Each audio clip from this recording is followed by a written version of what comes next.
Good evening and welcome to my channel. Tonight we'll be reading Berenice by Edgar Allen Poe. Disbant mihi sodales si sepulchrum amica visitarum curas mias aliquar tulum for levitas. Ebn Zayat. Misery is manifold.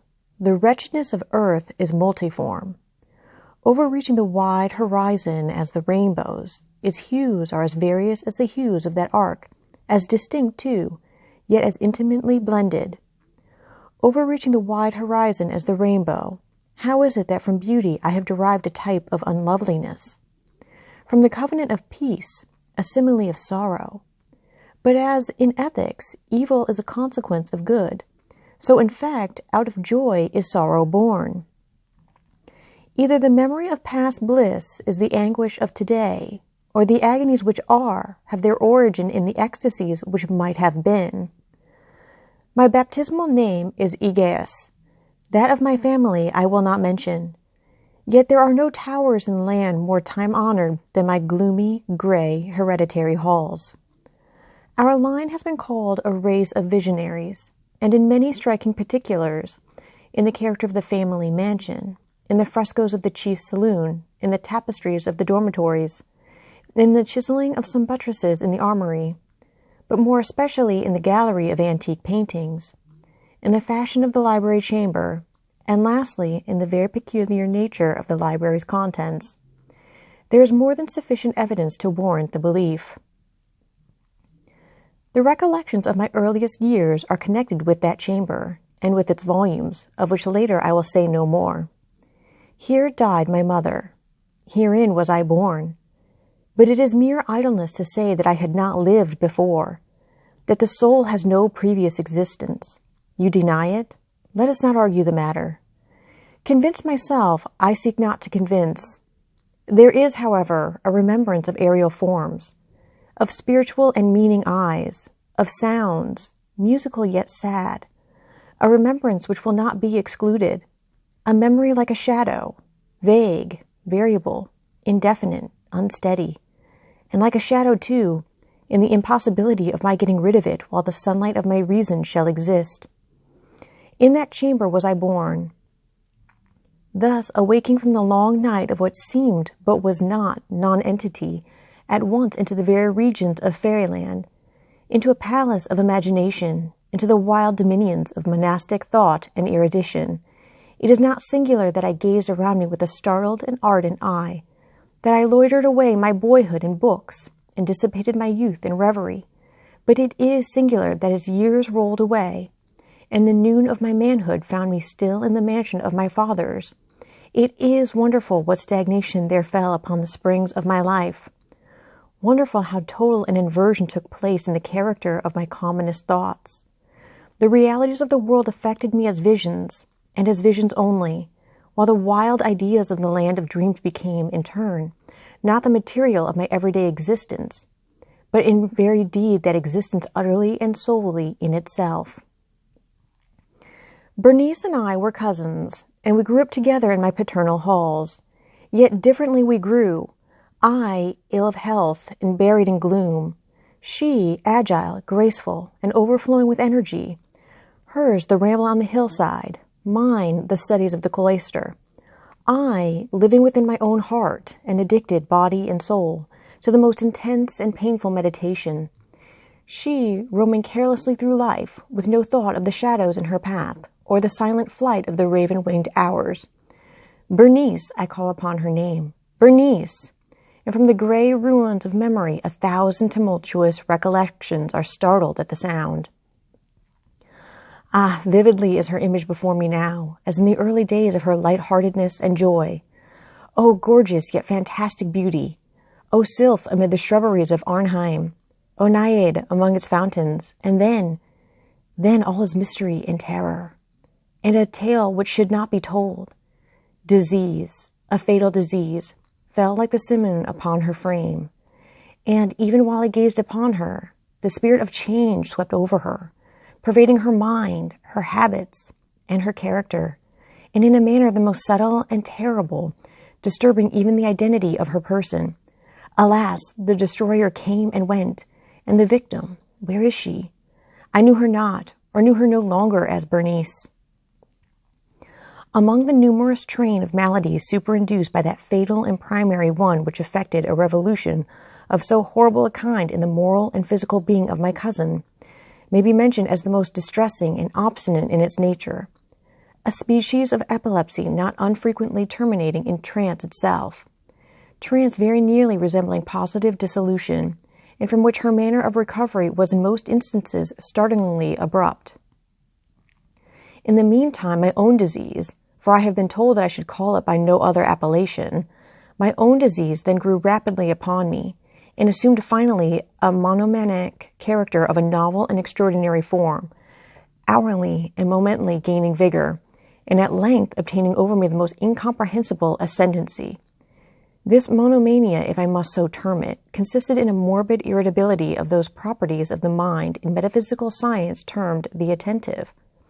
It is more than probable that I am not understood, but I fear indeed that it is no manner possible to convey to the mind of the merely general reader an adequate idea of that nervous intensity of interest with which, in my case, the powers of meditation, not to speak technically, busied and buried themselves in the contemplation of even the most ordinary objects of the universe. To muse for long, unwearied hours, with my attention riveted to some frivolous device on the margin or in the topography of a book, to become absorbed for the better part of a summer's day, in a quaint shadow falling aslant upon the tapestry or upon the floor, to lose myself for an entire night in watching the steady flame of a lamp or the embers of a fire, to dream away whole days over the perfume of a flower, to repeat monotonously some common word until the sound, by dint of frequent repetition, ceased to convey any idea whatever to the mind, to lose all sense of motion or physical existence, by means of absolute bodily quiescence, long and obstinately preserved in. Such were a few of the most common and least pernicious vagaries induced by a condition of the mental faculties, not indeed altogether unparalleled, but certainly biting defiance to anything like analysis or explanation. Yet let me not be misapprehended. The undue, earnest, and morbid attention thus excited by objects in their own nature frivolous must not be confounded in character with that ruminating propensity common to all mankind, and more especially indulged in by persons of ardent imagination. It was not even, as might be at first supposed, an extreme condition or exaggeration of such propensity, but primarily and essentially distinct and different. In the one instance, the dreamer or enthusiast, being interested by an object usually not frivolous, imperceptibly loses sight of this object in a wilderness of deductions and suggestions issuing therefrom, until at the conclusion of a daydream, often replete with luxury, he finds the incitamentum, or first cause of his musings, entirely vanished and forgotten. In my case, the primary object was invariably frivolous, although assuming, through the medium of my distempered vision, a refracted and unreal importance. Few deductions, if any, were made, and those few pertinaciously returning in upon the original object as a center. The meditations were never pleasurable, and at the termination of the reverie, the first cause, so far from being out of sight, had attained that supernaturally exaggerated interest which was the prevailing feature of the disease. In a word, the powers of mind more particularly exercised were with me, as I have said before, the attentive, and are, with the daydreamer, the speculative. My books, at this epoch, if they did not actually serve to irritate the disorder, partook, it will be perceived largely in their imaginative and inconsequential nature, of the characteristic qualities of the disorder itself. I well remember, among others, the treatise of the noble Italian Coelius Secundus Curio, De Amplitudine Beati Regni Dei, St. Austin's great work, The City of God, and Tertullian's De Carne Christi, in which the paradoxical sentence, Mortis e de filius, credible e q ineptum e sepultus resurrexit, certum e q impassibile e, occupied my undivided time, for many weeks of laborious and fruitless investigation. Thus it will appear that, shaken from its balance only by trivial things, my reason bore resemblance to that ocean crag spoken of by Ptolemy Hephaestion, which steadily resisting the attacks of human violence, and the fiercer fury of the waters and the winds, troubled only to the touch of the flower called asphodel. And although to a careless thinker it might appear a matter beyond doubt that the alteration produced by her unhappy malady in the moral condition of Bernice would afford me many objects for the exercise of that intense and abnormal meditation whose nature I have been at some trouble in explaining. Yet such was not in any degree the case. In the lucid intervals of my infirmity, her calamity indeed gave me pain, and taking deeply to heart that total wreck of her fair and gentle life, I did not fail to ponder frequently and bitterly upon the wonder-working means by which so strange a revolution had been so suddenly brought to pass. But these reflections partook not of the idiosyncrasies of my disease, and were such as would have occurred under similar circumstances to the ordinary mass of mankind. True to its own character, my disorder reveled in the less important but more startling changes wrought in the physical frame of Bernice, in the singular and most appalling distortion of her personal identity. During the brightest days of her unparalleled beauty, most surely I had never loved her. In the strange anomaly of my existence, feelings with me had never been of the heart, and my passions always were of the mind. Through the gray of the early morning, among the trellis shadows of the forest at noonday, and in the silence of my library at night, she had flitted by my eyes, and I had seen her, not as the living and breathing Bernice, but as the Bernice of a dream, not as a being of the earth, earthy, but as the abstraction of such a being, not as a thing to admire, but to analyze, not as an object of love, but as the theme of the most abstruse although desultory speculation.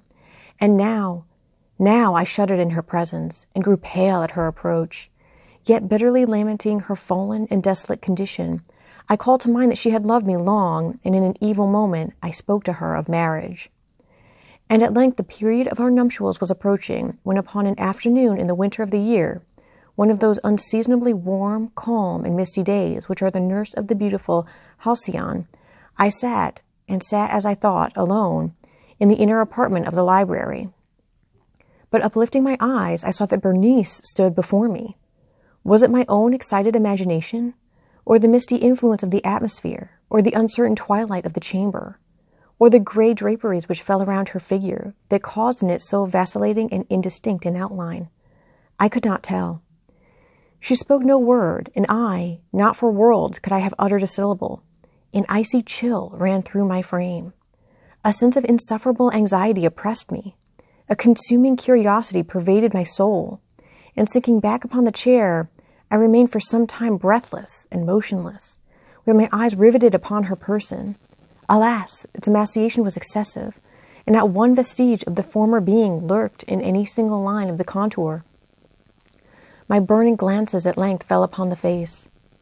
The forehead was high and very pale, and singularly placid, and the once jetty hair fell partially over it, and overshadowed the hollow temples with innumerable ringlets, now of a vivid yellow, jarring discordantly in their fantastic character with the reigning melancholy of the countenance. The eyes were lifeless and lustreless, and seemingly pupilless, and I shrank involuntarily from their glassy stare to the contemplation of the thin and shrunken lips. They parted, and in a smile of peculiar meaning, the teeth of the changed Bernice disclosed themselves slowly to my view. Would to God that I had never beheld them, or that, having done so, I had died. The shutting of a door disturbed me, and looking up, I found that my cousin had departed from the chamber. But from the disordered chamber of my brain had not, alas, departed, and would not be driven away the white and ghastly spectrum of the teeth. Not a speck on their surface, not a shade on their enamel, not an indenture in their edges, but what that period of her smile had sufficed to brand in upon my memory. I saw them now even more unequivocally than I beheld them then. The teeth, they were here and there and everywhere, and visibly and palpably before me, long, narrow, and excessively white, with the pale lips writhing about them as in the very moment of their first terrible development. Then came the full fury of my monomania, and I struggled in vain against its strange and irresistible influence. In the multiplied objects of the external world, I had no thoughts but for the teeth. For these I longed with a frenzied desire. All other matters and all different interests became absorbed in their single contemplation. They alone were present to the mental eye, and they, in their sole individuality, became the essence of my mental life. I held them in every light. I turned them in every attitude. I surveyed their characteristics. I dwelt upon their peculiarities. I pondered upon their conformation. I mused upon the alteration in their nature. I shuddered as I assigned to them in imagination a sensitive and sentient power, and even when unassisted by the lips, a capability of moral expression. Of Mademoiselle Salle it has been well said, "Qui tu sais peut éteindre des sentiments," and of Bernice I more seriously believe, "Qui tu sais dans éteindre des ideas." Ah, here is the idiotic thought that destroyed me. Des ideas. Ah, therefore it was that I coveted them so madly.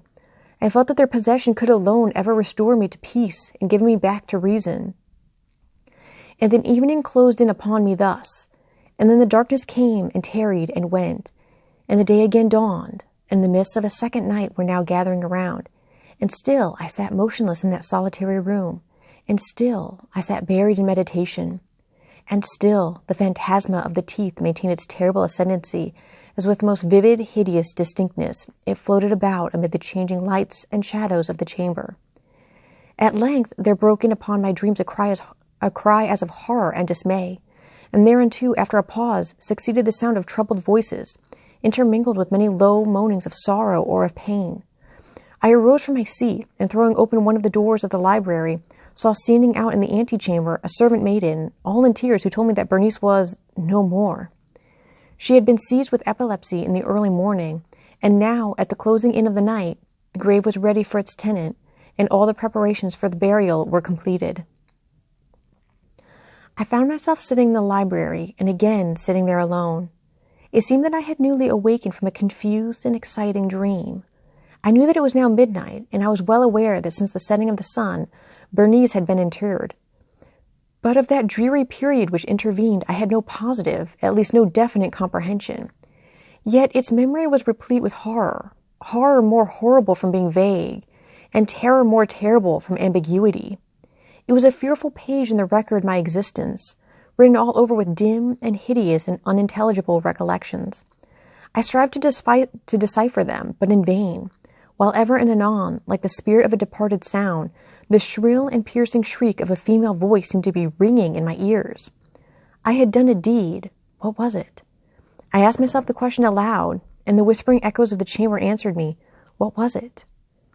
On the table beside me burned a lamp, and near it lay a little box. It was of no remarkable character, and I had seen it frequently before, for it was the property of the family physician. But how came it there, upon my table? And why did I shudder in regarding it? These things were in no manner to be accounted for, and my eyes at length dropped to the open pages of a book, and to a sentence underscored therein. The words were the singular but simple ones of the poet Ibn Zayat. Dispant mihi sodales si sepulchrum amica visitarum, curis mis aliquentilum for levitas. Why, then, as I perused them, did the hairs of my head erect themselves on end, and the blood of my body become congealed within my veins? There came a light tap at the library door, and pale as the tenant of a tomb, a menial entered upon tiptoe. His looks were wild with terror, and he spoke to me in a voice tremulous, husky, and very low. What said he? Some broken sentences I heard. He told of a wild cry disturbing the silence of the night, of the gathering together of the household, of a search in the direction of the sound, and then his tones grew thrillingly distinct as he whispered me of a violated grave, of a disfigured body enshrouded, yet still breathing, still palpitating, still alive. He pointed to garments. They were muddy and clotted with gore. I spoke not, and he took me gently by the hand. It was indented with the impress of human nails. He directed my attention to some object against the wall. I looked at it for some minutes.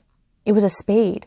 With a shriek, I bounded to the table and grasped the box that lay upon it, but I could not force it open, and in my tremor it slipped from my hands and fell heavily and burst into pieces.